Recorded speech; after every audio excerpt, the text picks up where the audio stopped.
Welcome to NTD Evening News. Our top story tonight, the Senate met in a rare Sunday session on the 40th day of the longest government shutdown. This comes after another rare Senate session yesterday. Transportation Secretary Sean Duffy warned that nationwide air traffic could slow to a trickle if the shutdown lingers into the busy holiday travel season. Is America on its way to becoming an energy superpower? On our panel today, we'll unpack the latest moves from the Trump administration to expand offshore oil and gas leasing.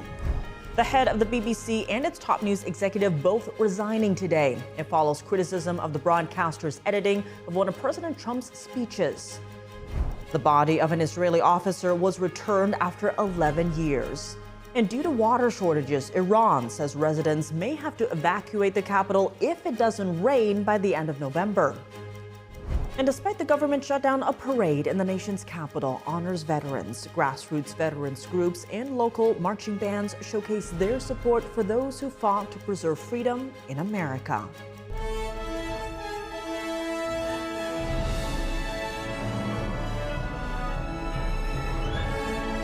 This is NTD Evening News, live from our global headquarters in New York City. Good evening, and thank you for joining us tonight. I'm Tiffany Meyer.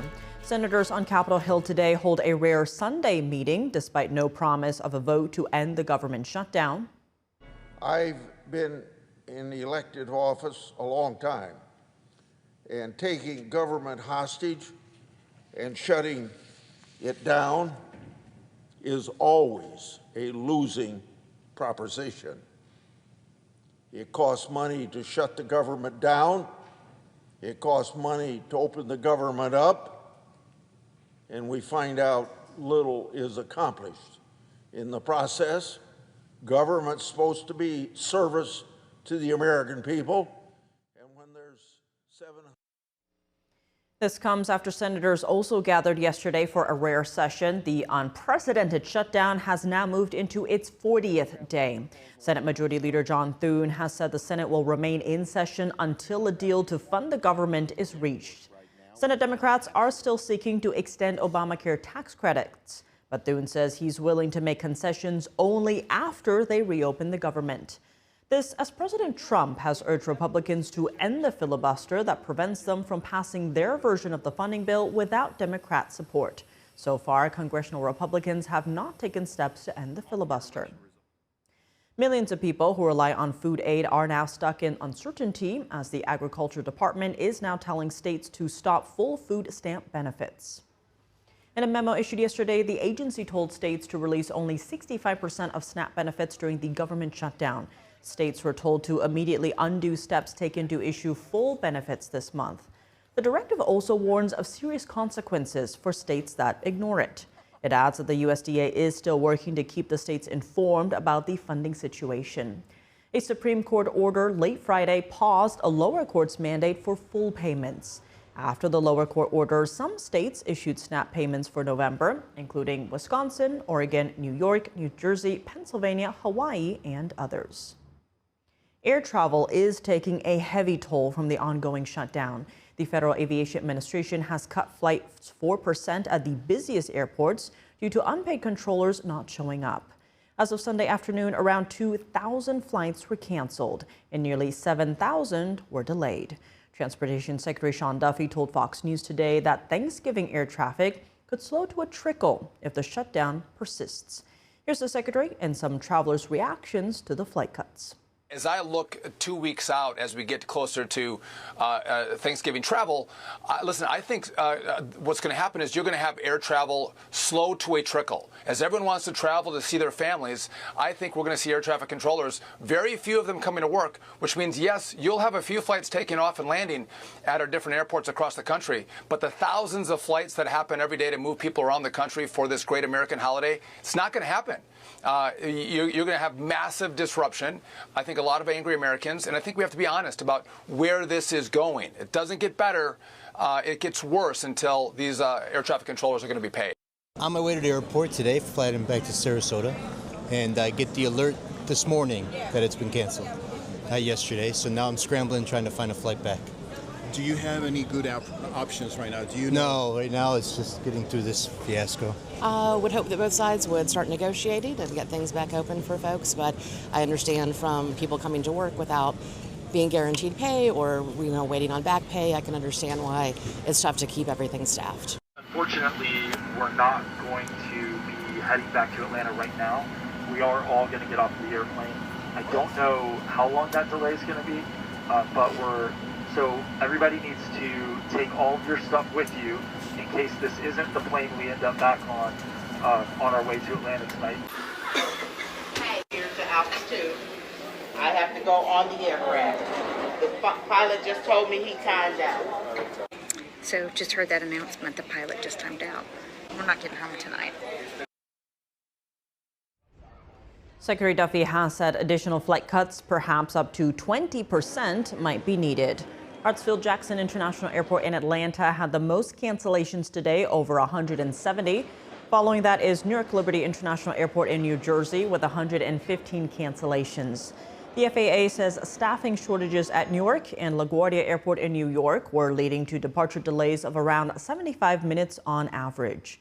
Since October 1st, air traffic controller shortages have disrupted more than 4 million passengers in the U.S. That's according to Airlines for America. White House advisor Kevin Hassett said the nation could see a negative economic impact if holiday travel is down. The fact is that Thanksgiving time is one of the hottest times of the year for the economy. It's, Black Friday and all that kind of stuff. Right. And if people aren't traveling at that moment, then we really could be looking at a negative quarter for the fourth quarter. The Federal Aviation Administration is taking action after a UPS cargo plane crashed in Louisville, Kentucky on Tuesday. The crash killed at least 14 people. 9 other people are still missing. The FAA announced yesterday it will ground flights of MD-11 cargo planes until workers complete an inspection of the planes. Investigators say in the Kentucky crash, the plane's left engine detached during takeoff. The FAA says the same problem likely exists or may develop in planes with the same design. Authorities don't know why the left engine fell off the plane, but say they are grounding the fleet out of an abundance of caution. Thousands attended the National Veterans Parade in the nation's capital today, honoring the courage and sacrifice that those serving in uniform gave to our country. NTD's Washington correspondent Jack Bradley has more.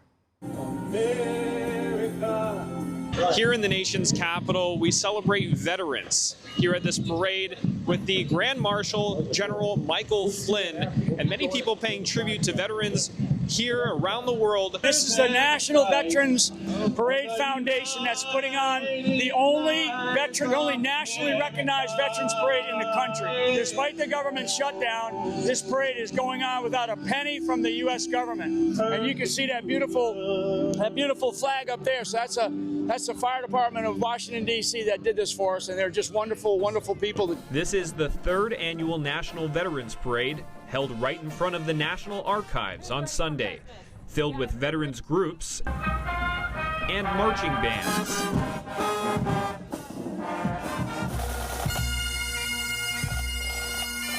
And it's taking place despite the government shutdown, with the help of grassroots support from private donations and sponsors. Yeah, so I'm actually the daughter of a veteran, come from a long line of veterans, and so getting to spend days like this where we all come together and we acknowledge that service and that sacrifice that so many gave. They have kept peace for 250 years, and it will be another 250 years for our next generation. We are able to walk in the streets free today because of people like that.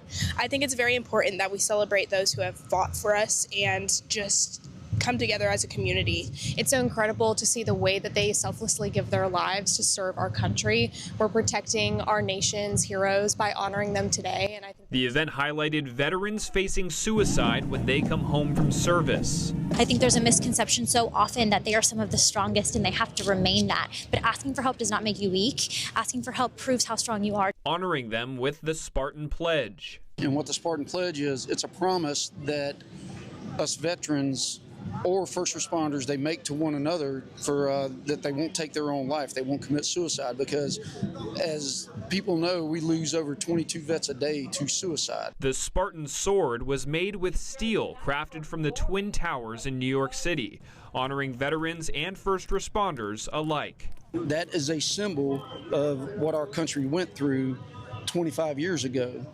and it means a lot to me as a veteran, because I had to respond. I had to go to Afghanistan after 9/11. The firefighters, all the ambulance drivers, and the police officers that rushed into those Twin Towers that day. The Spartan Pledge is not only for veterans but first responders, because on that day they were the warriors that were going in trying to save the people. As we celebrate veterans on this wonderful day, we give thanks to all of the veterans who gave their sacrifice so that we can enjoy our freedoms here in USA.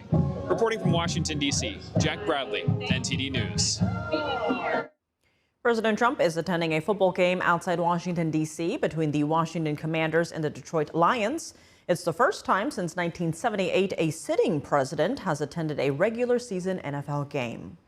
The last sitting president to attend one was Jimmy Carter.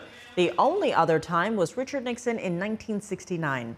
In February, Trump became the first sitting president to ever attend the Super Bowl, where he saw the Philadelphia Eagles defeat the Kansas City Chiefs. President Trump has attended other sports events like the Ryder Cup, the Daytona 500, and the U.S. Open. AP reported that the Washington Commanders Club said it was honored to host Trump, along with celebrating U.S. Armed Forces on the same day. The Commanders come into the game with 3 losses and 6 wins. They face the Lions, who have 5 wins and 3 losses. The head of the BBC has resigned. This comes after backlash over how the broadcaster edited a speech by President Donald Trump. The British public broadcaster confirmed today that Director General Tim Davie and Head of News Deborah Turnus both stepped down. The BBC was accused of misleading viewers by editing Trump's speech on January 6, 2021. Critics say it cut out a key line where Trump urged supporters to protest peacefully. In a letter to staff, Tim Davie acknowledged that while the BBC was performing well, some mistakes have been made. Deborah Turnus also says the controversy has, quote, reached a stage where it is causing damage to the BBC. Davie said he's working with the company's board on a smooth transition for new leadership in the coming months. A Daily Telegraph report this week pointed out major failings in the BBC's coverage of several issues, including the Israel-Hamas war, transgender topics, and the speech by President Trump. And Trump today responded to the BBC leader's resignation. In a Truth Social post, he thanked the Telegraph for exposing what he called dishonest journalists. Coming up, is America on its way to becoming an energy superpower? We'll have our panel unpack the latest moves from the Trump administration to expand offshore oil and gas leasing in the Gulf of America and Alaska. That and more in just a minute after this quick break.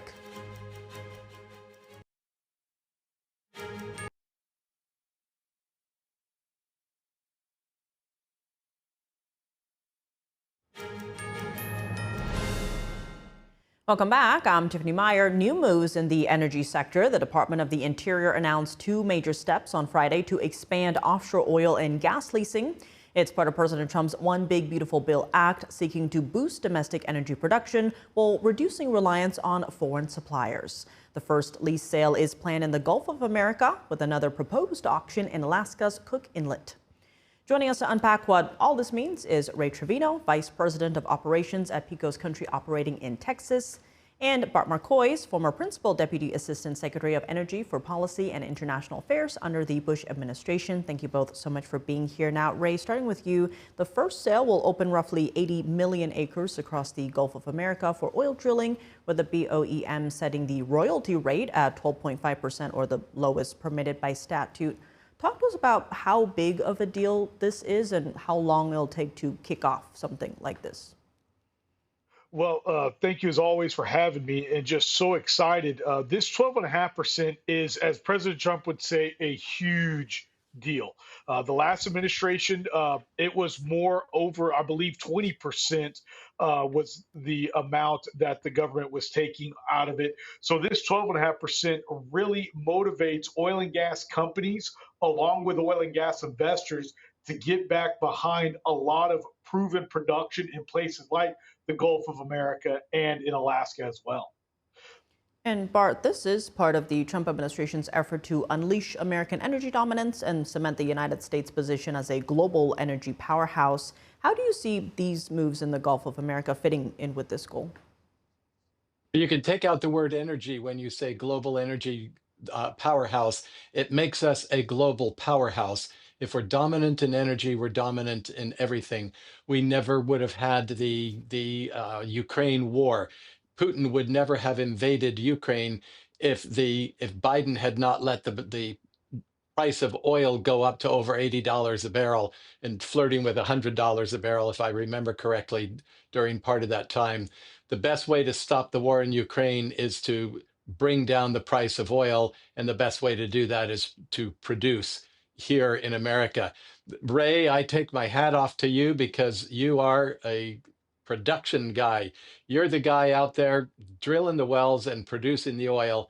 And I used to be a roustabout in Kern County, California, worked all over leases all over Kern County. That's how I put myself through college.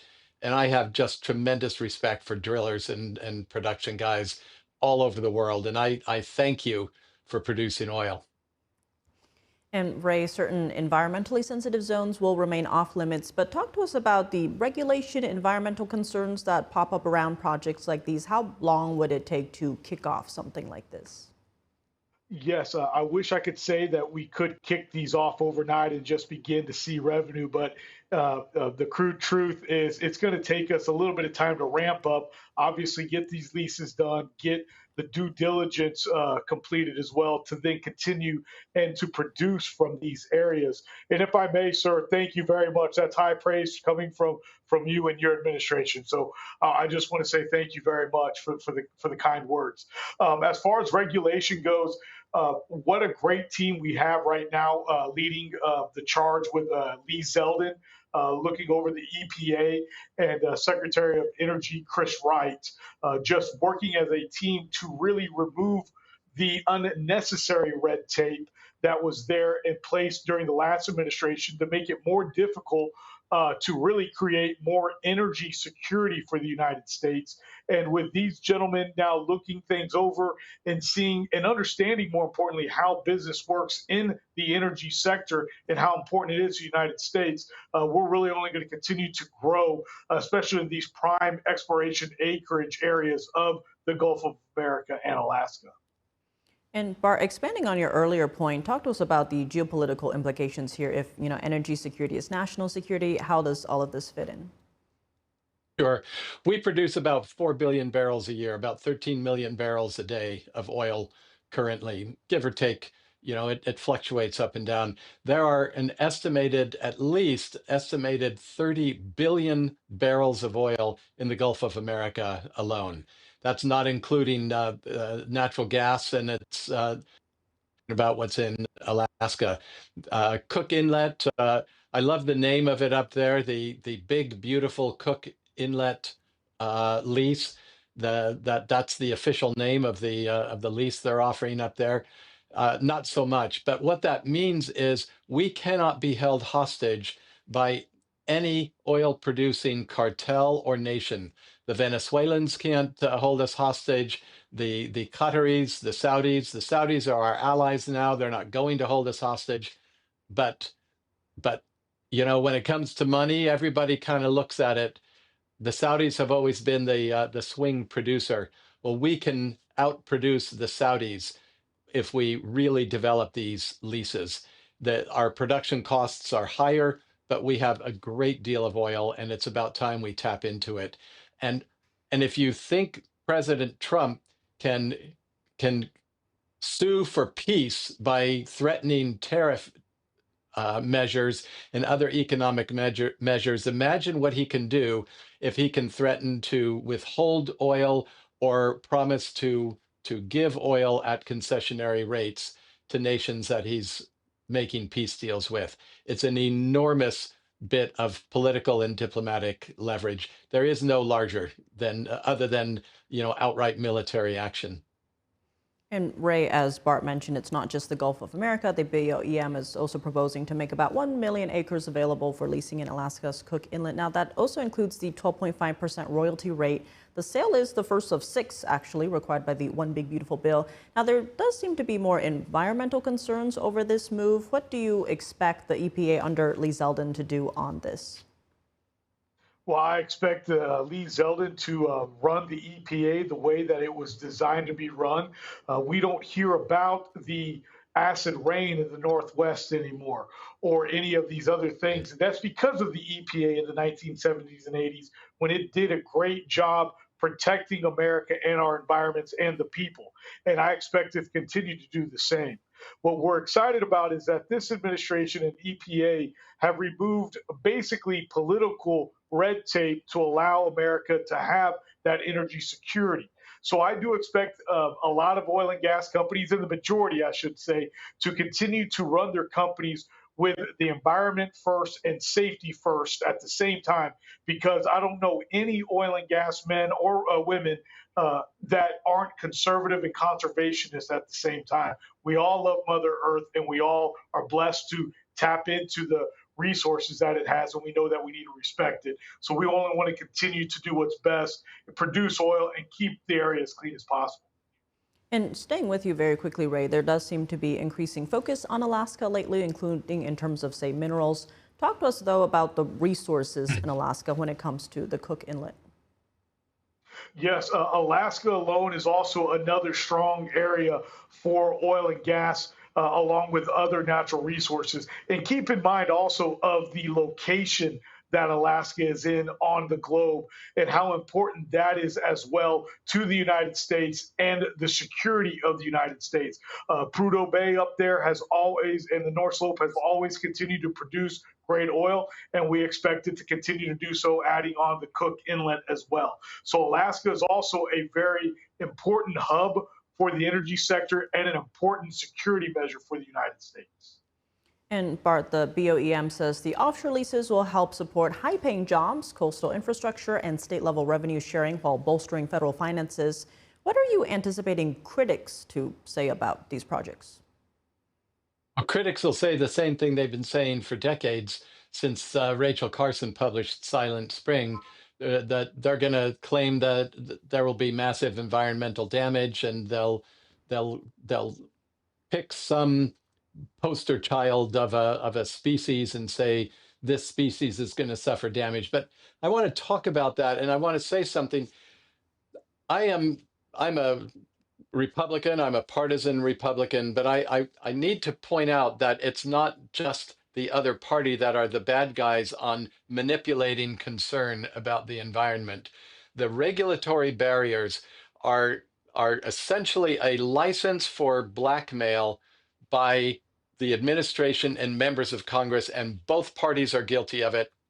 The whole reason there are environmental regulations that could not be undone by either administration is there are members of Congress that don't want them to go away, and it's not the earth they care about. What they care about is that if there's somebody like Ray that wants to drill and needs a permit and the permit isn't being issued, Ray's got to call his congressman or his senator and say, hey, can you do something about this? And the senator will say, absolutely. I will pick up the phone and I will call those SOBs over at Bureau of Land Management or Army Corps of Engineers, and I will hustle that permit along. Well, there are 147 steps for a permit to be issued in some cases, and that's 147 phone calls that the congressman has to make, and that's 147 times that the congressman can send Ray and his buddies an invitation to a fundraiser and let him know that, boy, you know, it sure would be good to see you again. That's what is driving the regulatory burden.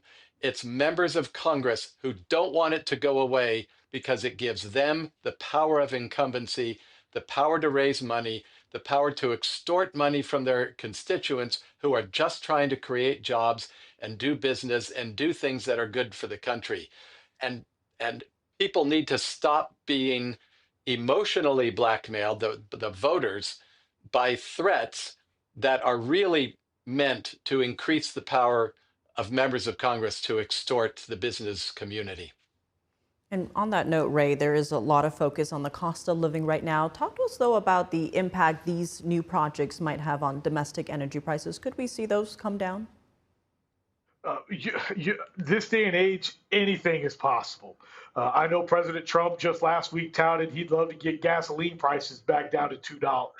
As we continue to produce oil from the Gulf of America, we will see that needle continue to move. I would think that we would see prices go down. When it actually comes to America and watching the price of oil globally change, nothing moves the needle more than the Gulf of America. That right there is one of our best areas of production. Of course, here in Texas, we do have West Texas that produces about 6 million barrels of oil a day itself.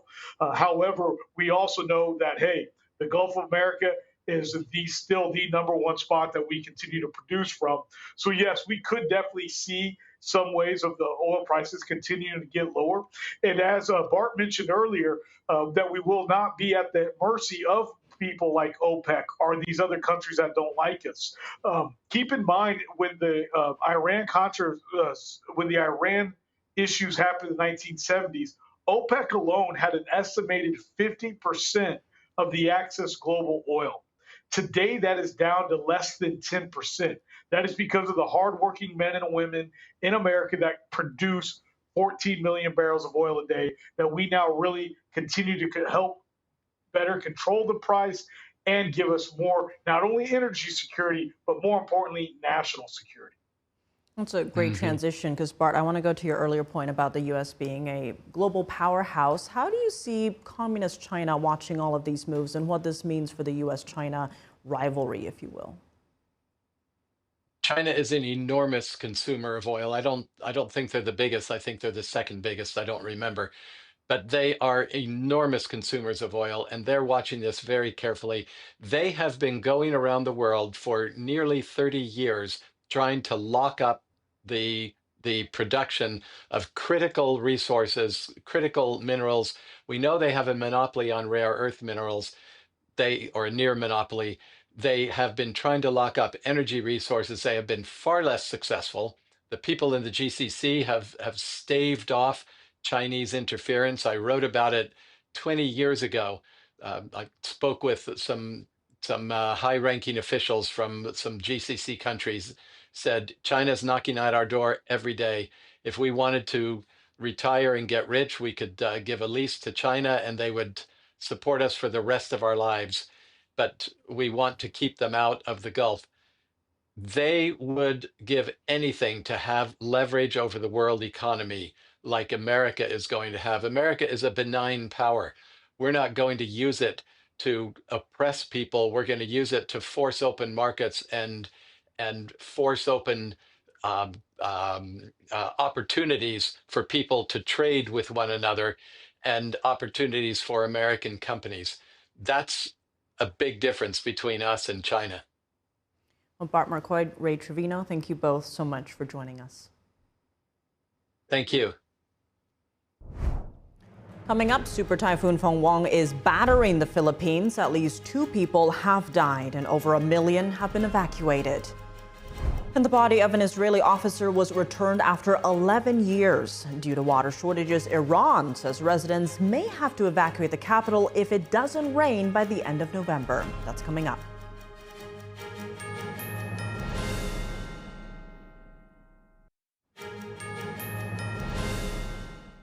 Welcome back. I'm Tiffany Meyer. In the Middle East, the Hamas terrorist group returned the body of a hostage that had been held for 11 years. Meanwhile, in response to water shortages, Iran's president said residents may have to evacuate the capital if it doesn't rain by the end of November. NTD's Jason Perry has the Middle East update. The Hamas terrorist group has continued to return the bodies of deceased hostages after agreeing to the Gaza peace plan brokered by President Trump. And the body they handed over to the Red Cross on Sunday was later identified to be of Israeli army officer Hadar Golden. Terrorists killed Golden in the Gaza Strip in 2014, and his family has been waiting for his return for 11 years. Israeli Prime Minister Benjamin Netanyahu said this on Sunday. I know the longing for his return that united the people of Israel, and today we're united in bringing him finally to his parents, to his family, to a grave in Israel. Israel's chief of the general staff on Sunday gave Golden's mother a hug and met with their family about Israel's efforts to return the bodies of hostages. Now there are still 4 bodies that remain in the Gaza Strip. And Israel's government spokeswoman said that Hamas knows where those bodies are located. Meanwhile, in Iran, residents could soon need to evacuate the capital. Iran's president recently said that Tehran is facing an unprecedented water and energy crisis, and the capital's reservoirs have reportedly fallen to their lowest level in 60 years. According to Iran state-run media, the president said that if it doesn't rain in Tehran by late November, we'll have to ration water, and if it still doesn't rain, we'll have to evacuate Tehran. This comes as Iran continues to pay money to the Hezbollah terrorist group in Lebanon. The United States said they were seeking to cut Iranian funding to Hezbollah and press the group to disarm, adding that, quote, the Lebanese people could get their country back. And in Syria, a spokesperson for the Ministry of Interior said security forces had carried out nationwide preemptive operations against ISIS terrorist cells. The raids come just before Syria's leader is set to meet with President Trump at the White House on Monday. Jason Perry, NTD News. Moving to Asia, Super Typhoon Fenghuang started battering the northeastern coast of the Philippines over the weekend. It's the biggest storm to threaten the country this year. At least 2 people have died and over 1 million have been evacuated. Super Typhoon Fenghuang brought storms and strong winds across the Philippines earlier today, causing widespread flooding. Citizens were advised to stay home. Strong winds were seen swinging tree branches and knocking down power lines. The National Police have mobilized nearly 10,000 personnel and resources to protect the nation. The super typhoon has forced authorities to suspend work, cancel flights, close schools, and halt sea travels in multiple areas. The government expects the typhoon to make landfall at its peak intensity tonight or tomorrow in a region northeast of the country's capital. China suspended an array of export control measures it imposed on October 9th, including curbs on some rare earth materials and equipment, as well as lithium battery materials. China suspended expanded export controls on rare earths materials and equipment on Friday. The country's Commerce Ministry said increased curbs on lithium battery and superhard materials were also stopped. Beijing had imposed the measures just under a month ago, but it said Friday suspensions were effective immediately and would apply through to November next year. The announcement confirmed and formalized an agreement reached after US President Donald Trump and Chinese leader Xi Jinping agreed a trade truce last month. Industry sources had earlier told Reuters China has begun designing a new rare earth licensing regime.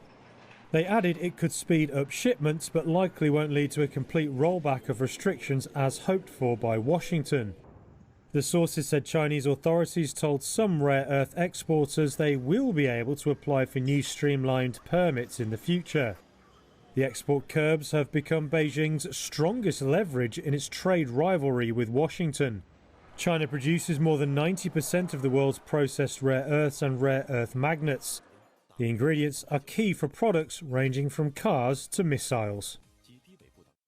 The Supreme Court heard arguments on President Trump's authority to issue emergency tariffs. What implications will the High Court's ruling have on our nation? NTD's Steve Lance spoke to former federal prosecutor Jim Trusty for insight. The justices had really tough questions for both sides. How are you reading this case based on the line of questioning? Are there any indications when the justices are sort of giving both sides a hard time? Yeah, I mean, look, it's tough because these guys are professional interlocutors, and there's times where there's devil's advocacy, and they can be pretty good at masking where they're coming from. But I think this is going to be a problematic case for the administration. I think thought that before, and really hearing what some of Justice Coney Barrett and Justice Roberts had to say today was pretty worrisome in terms of the use of this particular law for tariffs. You know, this is a law that's based on the idea that in emergencies, Congress will delegate the power to control trade to the president. And it's very unclear, and that's what this argument was all about, very unclear as to whether the emergency power to regulate commerce means you can levy taxes or tariffs across the board against a whole bunch of different countries. So I think they have real issues with what the intent of this statute, this International Emergency Economic Powers Act, or IEPA, whether it's supposed to allow you to do tariffs in the first place, and then is it really an emergency if you're imposing tariffs on almost every country in the world? You know, it's one thing for Canada, Mexico, China to say this is an emergency based on fentanyl, but when you get down to, you know, Trinidad, Tobago, and Australia, and you're saying, I just want to make trade fair, that sounds like something that creates this separation of powers issue that the court seems to be leaning against. That's just it, Jim. You know, when it appears to be perhaps somewhat subjective, yet you have very pressing issues on the table. Like you said, the fentanyl crisis. Trump says that he used the tariffs to leverage India and Pakistan to stop, you know, potentially both nuclear powers from a major clash. And then, of course, China that infiltrates the United States in various asymmetric ways that we can't do over there. And so another way we can push back on them is tariffs. Are there any other avenues to protect our sovereignty in these particular cases? Yeah, it's a great question, and I don't pretend to have a perfect answer for it. I mean, look, there are other areas of delegation that you might be able to use instead of the IEPA, the Emergency Economics Power Act. And frankly, you know, I think the safest bet here, if you could pull it off politically, would be to have Congress backing it up every step of the way. You know, Congress, if that's where the primary authority to levy tariffs is, you know, have them kind of cleaning up behind the elephants a little bit, you know, as the parade marches on of, I think, pretty undeniable success in using tariffs without harming the American economy. If Congress would somehow validate it on the back end, maybe that would be a way to keep this in place. But you're right to point to the problem, which is, you know, this has been used apparently quite successfully in a number of different avenues. And the disruption by saying he no longer can use this statute, does not have this power, has to give money back to importers. It could be a very disruptive moment where I guess only if you're a complete free trade person that doesn't believe in tariffs are you going to be happy with that outcome. And I mean, I don't know about the Supreme Court's daily briefings. Do they get an intel briefing that perhaps could open their eyes to some of this? I don't know. But you raise, you know, another important question with regard to the economy, another subjective item. Trump's, you know, legal team warning that a ruling against him could have catastrophic consequences for the nation's economic health. In simple terms, can you help explain this, and would it be viable for that reason? Well, I mean, I think the starting point is the court is going to view this as, you know, kind of a self-created problem. If they rule against the administration, they're going to say, yes, this is disruptive as heck, and it's going to create problems where the Treasury has to calculate refunds to a number of importers who have essentially paid the tax. But it's a strange scenario. I mean, you've had, you know, months of these, probably billions and billions, at least in the dozens, if not hundreds of billions, that have been imposed by way of these tariffs. And suddenly you're being told Treasury has to let go of all that. I know the Supreme Court cares about practical consequences, but I think from the questioning, again, from Roberts and from Coney Barrett, asking questions like, you know, to John Sauer, the representative for the administration, you're saying that this president under IEPA can basically levy taxes for every country in the world for unlimited times and unlimited amounts. I mean, that type of question tells me they realize that the separation of powers issue is so powerful to them that they're not going to care too much, or they're not going to be overwhelmed by the practical consequences. So, you know, we'll see, but didn't look like a great day for the administration. We know the CCP has been out in full-fledged on K Street in Korea and really lobbying against these tariffs. Now, if the court rules against Trump, would the government need to refund the $195 billion, as it's being reported, that it's been collected so far since September in tariff revenue? Yeah, I mean, that's the big devil in the details. It does suggest that that's a possible outcome, and how that gets calculated, how that gets distributed, when that gets distributed, seems like there's going to be a cottage industry of litigation that grows up, that blows up after that. And Jim, how would such a ruling affect our national security? And Do you think it might prompt some of these foreign governments that we've made close deals with or solidified deals with to perhaps renegotiate some of these recent trade agreements? Yeah, it does give them that leverage, and that's a worrisome moment. And again, maybe the force of personality wins out and President Trump can keep all those deals in place, but it's going to be a real temptation, excuse me, and a real opportunity for some of our less friendly countries to say, well, you know, you've been undercut by your own court. Let's start from scratch. Now, Jim, I want to turn our attention to the Big Apple, New York City's new mayor-elect, Democratic Socialist Zohran Mamdani. President Trump posted on Truth Social after Mamdani's win, saying, and so it begins. Just, 4 short words with an exclamation point. Can the president withhold federal funding or deploy the National Guard there? And could he increase ICE operations within the city? How do you see this all playing out? Probably with a lot of litigation and a lot of lawyers, unfortunately. I mean, look at Chicago. That might be a bit of a preview. And so, look, the National Guard part is certainly inflammatory. It leads to litigation. I think it actually leads to a reduction in crime just based on deterrence, because they're not there to make arrests. They're there to support other federal agents. Whether he plays that card or not, I'm not sure.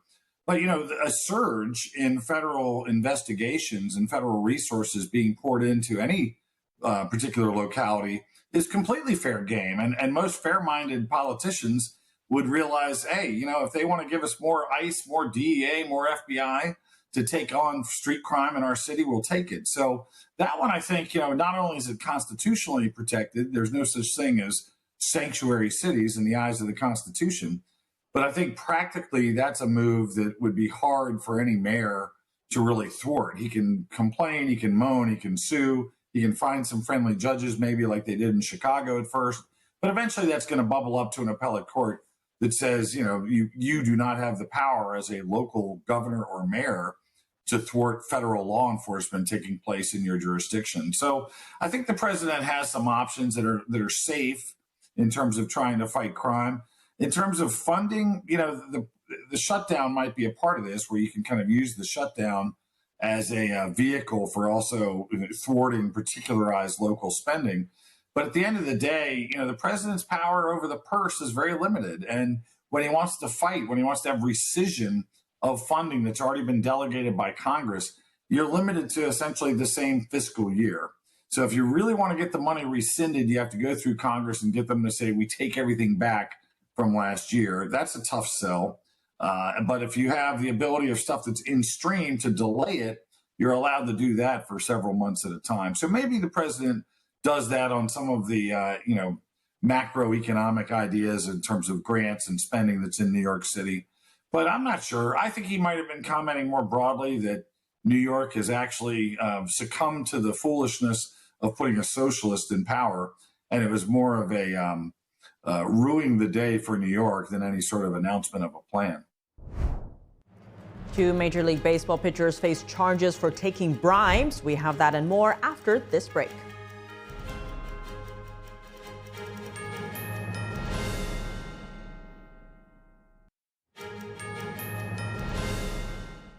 Welcome back. I'm Tiffany Meyer. Cleveland Guardians pitchers Emmanuel Clase and Luis Ortiz have been charged with taking bribes to intentionally throw certain types of pitches.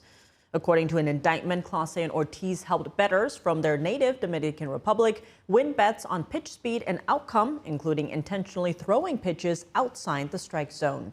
Both pitchers have been on paid leave since July.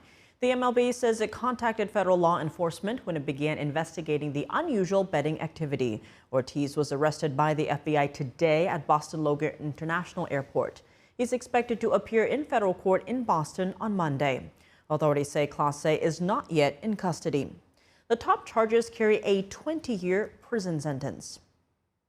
The U.S. Geological Survey recorded the moment lava spewed from Hawaii's Kilauea volcano today.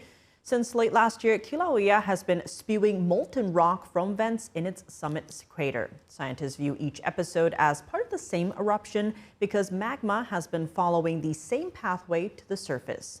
The lava is contained within the summit crater inside Volcanoes National Park. and isn't threatening homes or buildings. Kilauea is on the Big Island of Hawaii, the largest of the Hawaiian Islands. It's about 200 miles south of the state's largest city, Honolulu. The holiday season is approaching. In Berlin, a unique art installation is captivating attendees.